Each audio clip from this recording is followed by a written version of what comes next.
Am I muted now? Am I muted now? Okay. Am I muted now? Wow, this shows a tragedy. Wow. Okay, guys. So I was unmuted, but the microphone was off. This is the longest show start ever. It's been like 4 minutes. I'm going to start again. Welcome to the nightly recap powered by Goxton News Network. I'm Rob Nelson, also the blue man right now, looking a little blue. I just flew in from LA to Nashville, so I'm a little frazzled. Clearing my microphone off, everything. Getting in was a nightmare. It brings up, I had to book 3 different flights. Just literally trying to coordinate now travel by air. You just never know what's going to happen. If you're going to get delayed, they're canceling flights, across the major airports, thousands of flights delayed, canceled. One backlog leads to another, all because the FAA people aren't showing up because they're not getting paid. And the reason I think the big story of the day is the government shutdown is partly this. What did it take to push them to decide they have to figure out how to open the government up? It wasn't, the Republicans weren't going to budge on the Obamacare subsidies.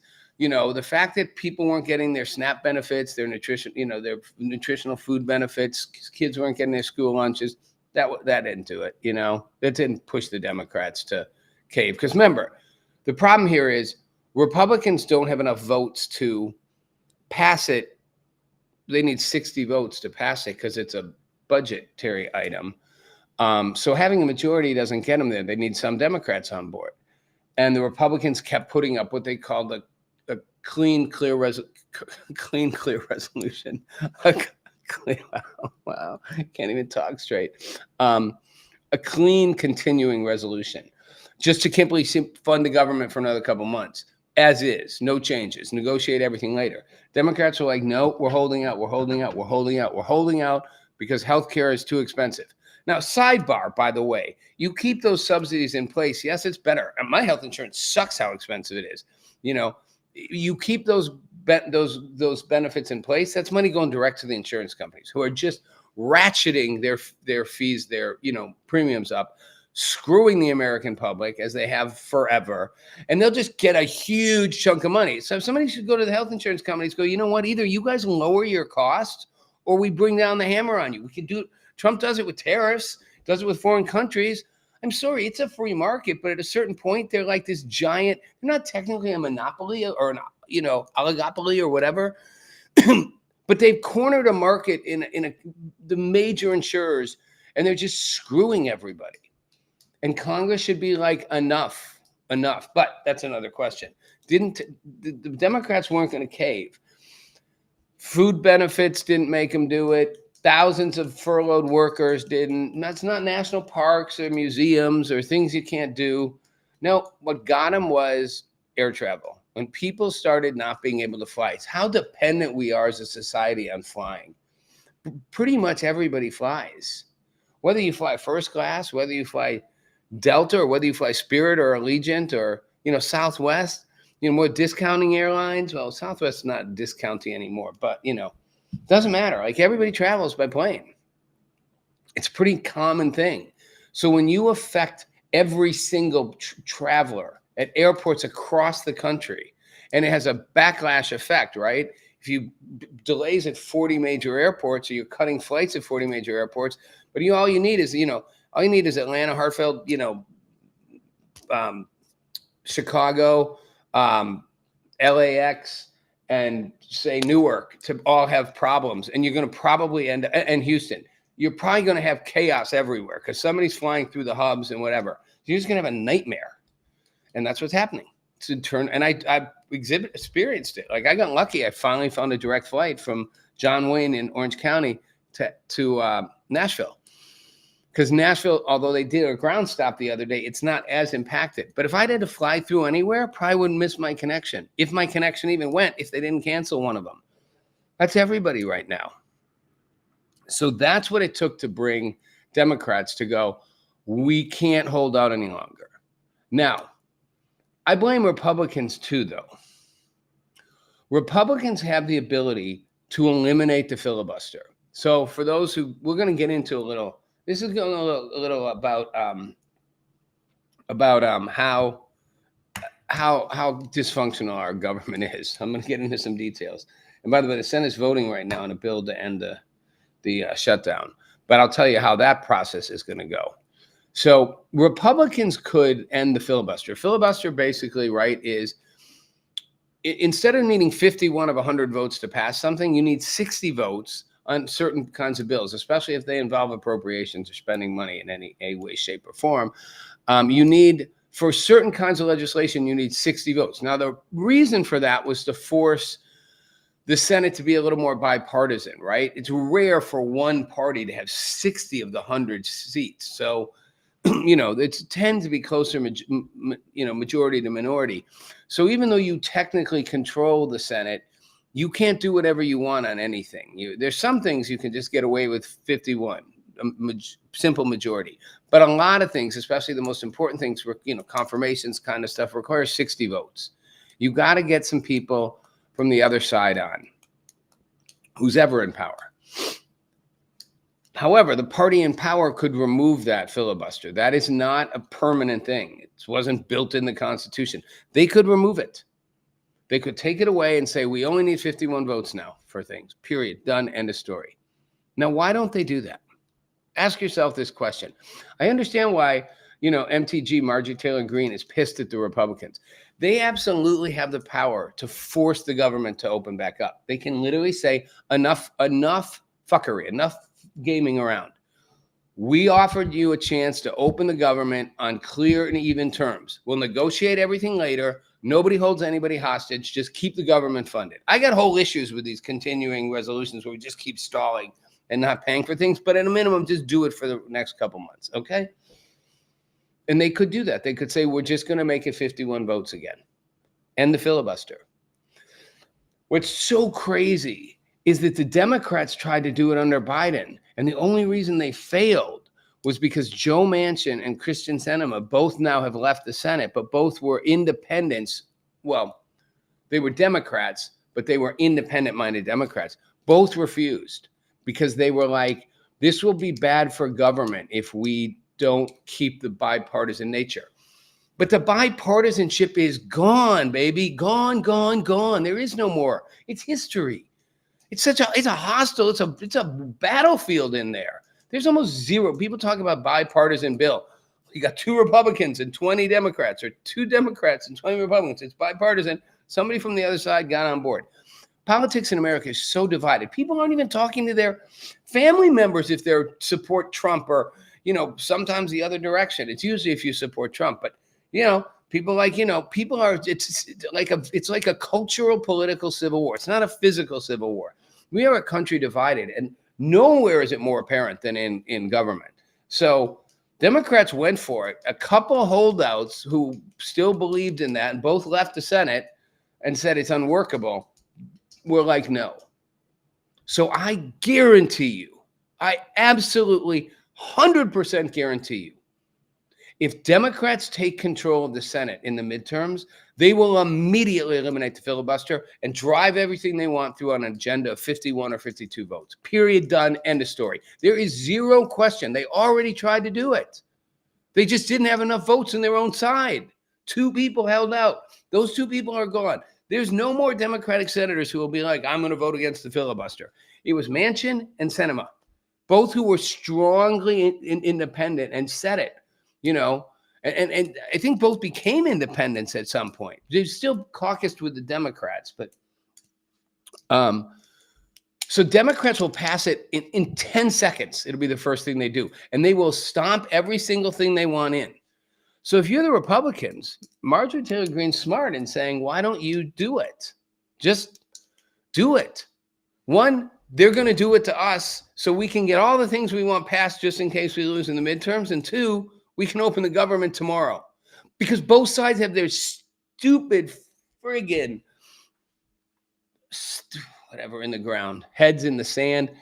It's just that it's so, is it incestuous, the word I want? It's just so, like, they're just so, the Beltway is just, The Beltway is just this wraparound. And I lived in DC for years. The Beltway is just this like enclosure. And honestly, I swear to God, I wrote this in my book years ago. We need a national enema, a national political enema. Throw every single member of Congress out. I don't care. Every one of them. If they can't make it work, I don't care if there's one good one or two good ones, but we're trying. When I did Lead or Leave, we were like, cut the deficit in half or quit. Don't say I voted for it. If you guys can't collectively get the job done, then individually take responsibility and walk away. So if you can't make Congress work, then walk away. Don't say I tried, but they don't. But I think as an American people, we should throw the whole bunch of them out. Start over, clean slate, 100 new senators. I mean, we have to do it on the years they're elected, right? The Senate's every 6 years. Some of them go, some of them go, right? So it'd be a little jumbly there. But the House is every 2 years. Throw all 435 of them out. Just boot them out. I don't care. Bring in new people. Everybody run. Brand new, fresh faces. Sure, it'll still have politics and division, but at least we'll break the bubble. And you got the White House in a bubble, inside the Congress in a bubble, the Supreme Court in a bubble of bubbles. The Supreme Court is really in a bubble. They're, by definition, they're a bunch of judges and academics who do literally have to refuse to look at the reality of things. It's like well, the law says, blah, blah, blah. And by the way, the White House is in a bubble too. Everything in the Beltways. Donald Trump is not in a bubble because he's not from Washington. But mostly the bubble absorbs everything around it. And Donald Trump is becoming more political in a way I don't like. And that's why Marjorie Taylor Greene, who still remained outside that, is mad. You know, they're all just playing politics. And here's what I'm going to say about it. You know, I'm just going to. So Senator Paul voted no on the test vote to break the filibuster. Now, that's not ending the filibuster. That's just breaking it so they could move forward. Because Dems now, a number of Dems said, okay, we will. By the way, he did it over a measure preventing unregulated sales of intoxicating hemp-based products. He didn't like that they were prohibited. He's a libertarian. But here's the part that's fascinating to me. They needed 60 votes to proceed with the original spending measure from September, which keeps getting shot down. So they broke that finally, right? But then they have 30 hours of debate, unless Senator Paul gives up his right to debate. So that's, drags it out for another day and a half. Or any other Democrat could do it. Then David John Thune has to file what's called a substitute amendment. This is what I'm talking about. A substitute amendment. I'm reading this. Removes the old bill text and replaces it with a new spending package. But since it's a substitute amendment, he's got to file cloture to break a filibuster on it. And he can't do that till Tuesday. Do you even know what it means to file cloture to break a filibuster? I mean, it's literally the very language. And then it has to be done. It has to have cloture petitions the day before. So they couldn't even vote on breaking the filibuster on the new bill until Thursday. And then they need 60 days. And then it's yes or no. So it's Friday. And then even if they adopt the new text on Friday, this is just to adopt the new language. Then they have to file cloture again, wait a day, and have a vote to break the filibuster on that day, meaning Sunday. So the earliest they could ever pass a new spending bill would be a week from now. The earliest. That is all procedural stuff. That's what they're dealing with. The senators and their staff literally live in this information world of clotures and filibusters and process-oriented. Lyndon Johnson was famous as a U.S. senator, as the president of the Senate, because he as a Senate Majority Leader, because he understood the parliamentary aspects of it so well, and he was such a great negotiator with people. But he knew the rules.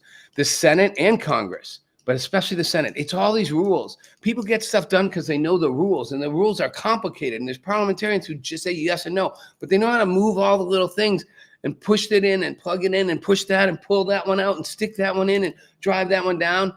There's nothing about it is common sense. Nothing about it is what makes the most sense. It's a bunch of friggin' games they're playing, and we're paying for it. I'm paying for it. You're paying for it. Granted, people are suffering right now who have jobs in the federal government. I'm for losing a lot of those jobs. People are suffering, not all of them. People are suffering who aren't getting their food benefits, their SNAP benefits. A lot of things are shut down, and now air travel is becoming a nightmare, and safety will be an issue there.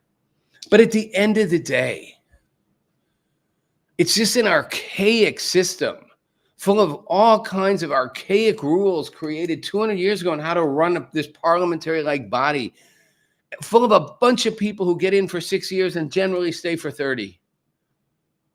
And it's so incestuous and trapped in its own bubble.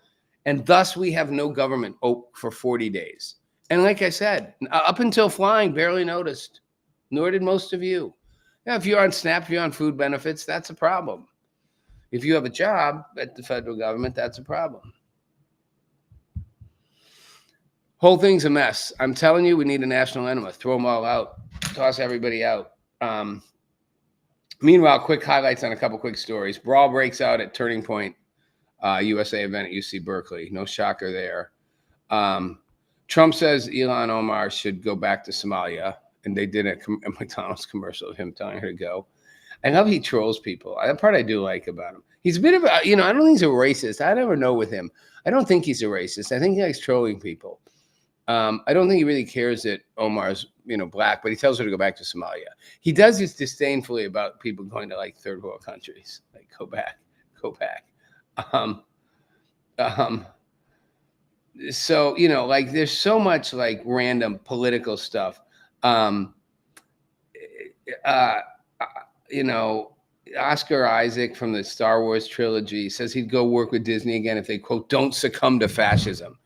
We are throwing this word out there like, my God, if I hear one more person talk about fascism, I swear to God, I'm going to do a whole show on what is fascism, like, so that we can actually start using it properly. And what does it mean to be like Hitler?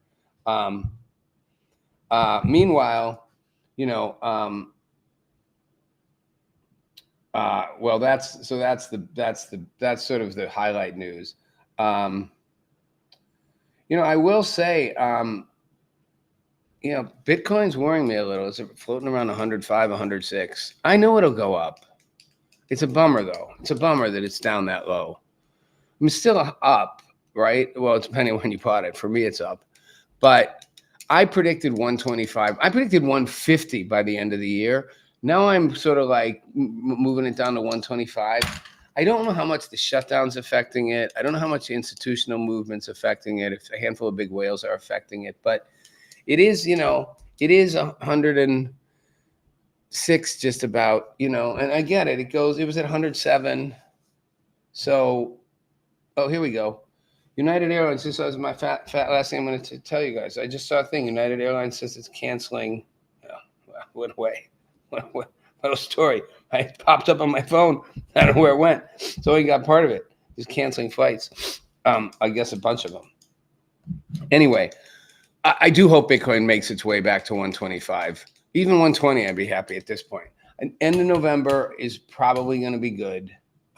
Mid-November, December should be good. And we're only in the first part, so we'll see. But pray for our Bitcoin. We'll talk more about Bitcoin in the next recap on Wednesday. All right, I'm Mr. Blue Man right now. Sorry for the tech problems in the beginning with the mic. So if you were watching, you didn't hear anything twice, and then you did. And thanks for watching. And sorry that I didn't have the proper show open. But I'm Rob Nelson. This is the nightly recap. Have a good one.